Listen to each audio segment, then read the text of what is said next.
Hello all.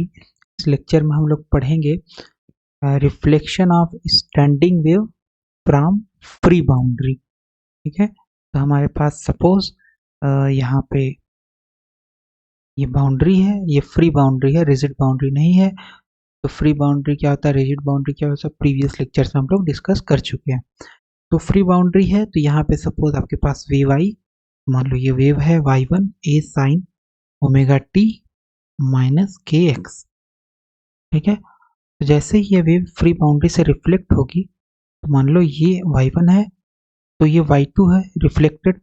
इसका जो समीकरण हो जाएगा y बराबर a sine omega T plus के एक्स। तो इंसिडेंट और रिफ्लेक्टेड का जो आपके पास समीकरण आएगा, इन दोनों के सुपर पोजिशन से जो वेव बनेगी वो हो जाएगी y बराबर y1 प्लस y2।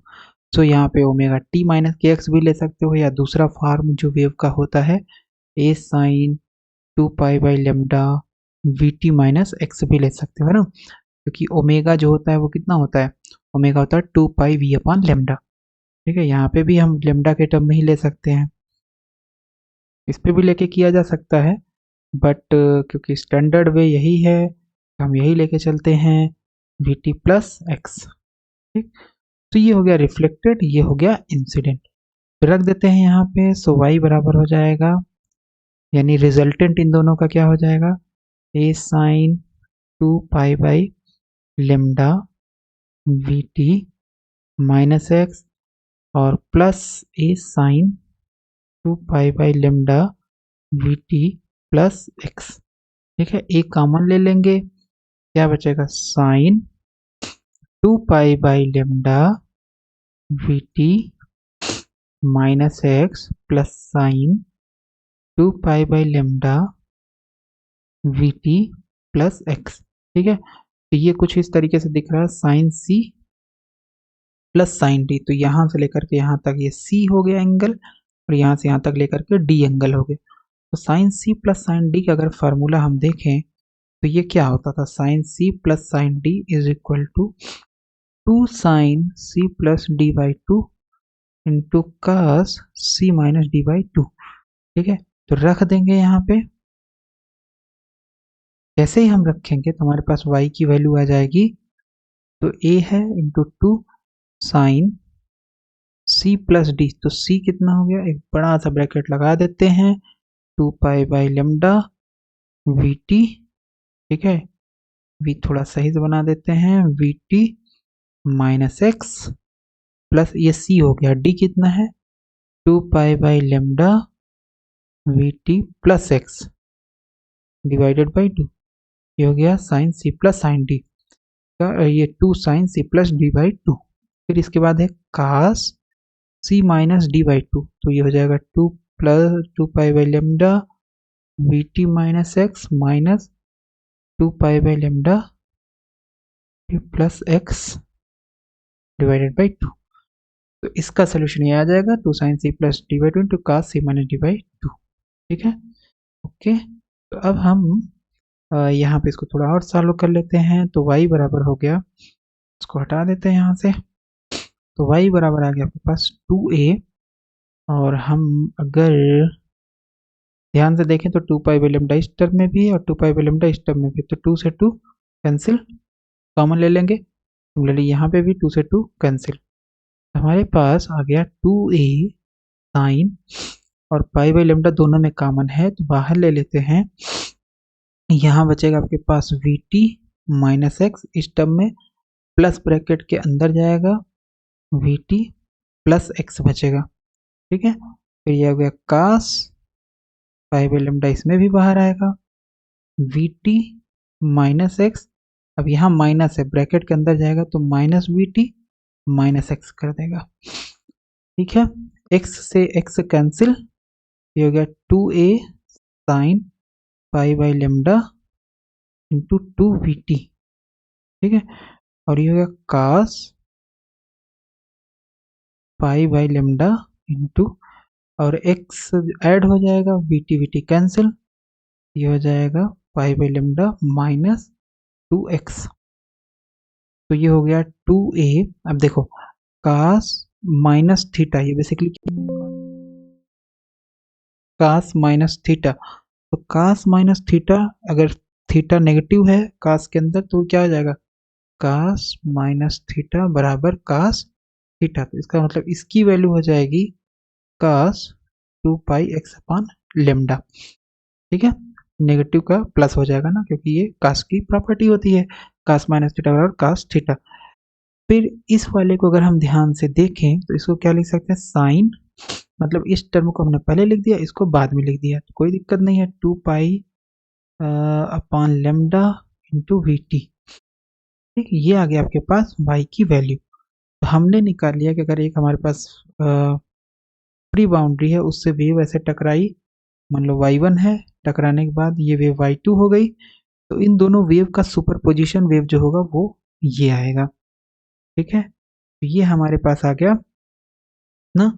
और अब हम इससे निकाल सकते हैं पार्टिकल की वेलोसिटी क्या होगी। तो ये हमने वेव का इक्वेशन निकाल लिया। तो पार्टिकल की वेलोसिटी निकालना कैसे निकालेंगे, पार्टिकल की वेलोसिटी कैसे निकलेगा, पता है हमें, u बराबर ये वेव इक्वेशन बेसिकली क्या रिप्रेजेंट करता है, at time t at a distance x particle का डिस्प्लेसमेंट कितना होगा। ठीक है, सो ये हो गया dy/dt। तो dy/dt करेंगे, सो 2a cos 2π(x)लेमडा, ये तो कांस्टेंट है, बाहर हो जाएगा, डिफरेंशिएशन केवल और केवल t वाले टर्म यानी इसका होगा। इसका जब डिफरेंशिएशन करेंगे साइन 2π/लेमडा इंटू वी टी, इतना हो गया। ठीक है, तो साइन का डिफरेंशिएशन क्या होता है, साइन का डिफरेंशिएशन होता है कॉस, अगर ये साइन t होता इसका डिफरेंशिएशन हो जाता कॉस, तो ये हो जाएगा आपके पास u बराबर 2a cos 2π(x)लेमडा, और इसका डिफरेंशिएशन हो जाएगा cos 2π(लेमडा into v t multiplied by इसका दोबारा करना पड़ेगा, जो एंगल है, चेन रूल्स है ना, t के रिस्पेक्ट में, तो जब करेंगे तो इसका आ जाएगा 2πv/लेमडा। तो हमारे पास वेलोसिटी कितनी आ गई, 4π, 2a यहाँ 2π यहाँ है, 4π/लेमडा into v upon A cos 2π(x)लेमडा इंटू, ये साइन है ना, नहीं नहीं सही है, ये तो वेलोसिटी निकला, करेक्ट है, cos 2π/लेमडा इंटू वी टी, ये आ जाएगा वेलोसिटी। एक बार इसको हम देख लेते हैं, यही है velocity, yes it is correct. ठीक है, तो ये आ गया वेलोसिटी पार्टिकल का, एक्स ये आपका डिस्प्लेसमेंट हो गया पार्टिकल का, ये वेलोसिटी हो गया।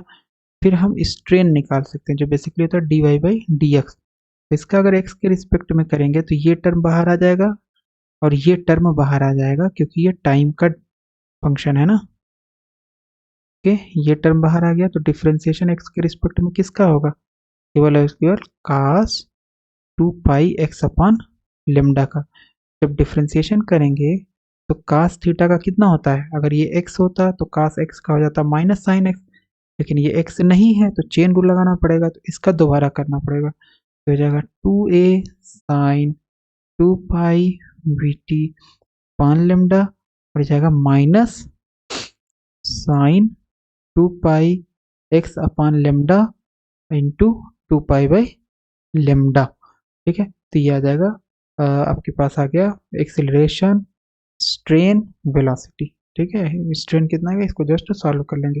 तो एक चीज हमें और निकालनी होती है जिसको प्रेशर बोलते हैं, तो प्रेशर कितना होगा, -k dy/dx। तो k क्या है, बेसिकली आपका बल्क मॉडुलस, और dy/dx हमने निकाल रखा है, रख देंगे तो प्रेशर आ जाएगा। तो बेसिकली चार चीजें, डिस्प्लेसमेंट, जब रिफ्लेक्शन आपका वेव का फ्री बाउंड्री से होगा तो वेव का इक्वेशन बेसिकली डिस्प्लेसमेंट, पार्टिकल की वेलोसिटी और स्ट्रेन और प्रेशर, ये चारों चीज हम लोगों ने कैलकुलेट की। तो यहाँ पे अगर हम ध्यान से देखें तो वही चीज रिपीटेड है, हमने जो किया हुआ इंसिडेंट के लिए है, रिफ्लेक्टेड के लिए है, बस यहाँ पे लिखा बहुत सही तरीके से स्लाइड्स में है ना, तो लिखने में आसानी होगी। So y is equal to y1 plus y2, और ये आपके पास हो गया, ये हो गया y2, रख के सॉल्व कर देंगे, sine c plus sine d के फार्मूले से इतना आ जाएगा, अरेंज कर लेंगे टर्म, इतना हो जाएगा है ना। हमने ओमेगा की वैल्यू रख दी है, ओमेगा बराबर होता है 2πv/लेमडा। तो चाहे ओमेगा की वैल्यू रखो चाहे ना रखो, उससे कोई फर्क नहीं पड़ने वाला है। तो ओमेगा रख दोगे यहाँ पे, हमारे पास बेसिकली ये इक्वेशन आया था, तो इसमें अगर ओमेगा रख दोगे तो ये आ जाएगा डिस्प्लेसमेंट का इक्वेशन। पार्टिकल की वेलोसिटी क्या होगी, u बराबर dy बाई डी टी, और ये y है। डिफ्रेंसिएशन करेंगे तो केवल इस टर्म का होगा डिफ्रेंसिएशन, और जब डिफ्रेंसिएशन इस टर्म का होगा तो इसका डिफ्रेंसिएशन आ जाएगा omega cos omega t. Omega की जगह वैल्यू रख देंगे 2 पाई वी अपॉन लेमडा, तो हो जाएगा 4 pi v upon lambda multiplied by A, cos omega t cos 2 pi x upon lambda. ठीक है, स्ट्रेन के लिए क्या हो जाएगा, D Y by D X, solve कर लेंगे तो इतना आ जाएगा, फिर सॉल्व कर लेंगे इतना हो जाएगा। आसान है। एक्सप्रेशन निकालेंगे, माइनस पी बराबर minus k d Y by D x, और हमें पता है कि लॉन्गिट्यूडनल वेव की किसी मीडियम में जो स्पीड होती है वो कितनी होती है, के अपान रो। के क्या है, मीडियम का बल्क मॉडुलस, रो क्या है, डेंसिटी। सो के बराबर रो वी स्क्वायर यहाँ पे रख देंगे, और d Y by D x तो प्रेशर आ जाएगा।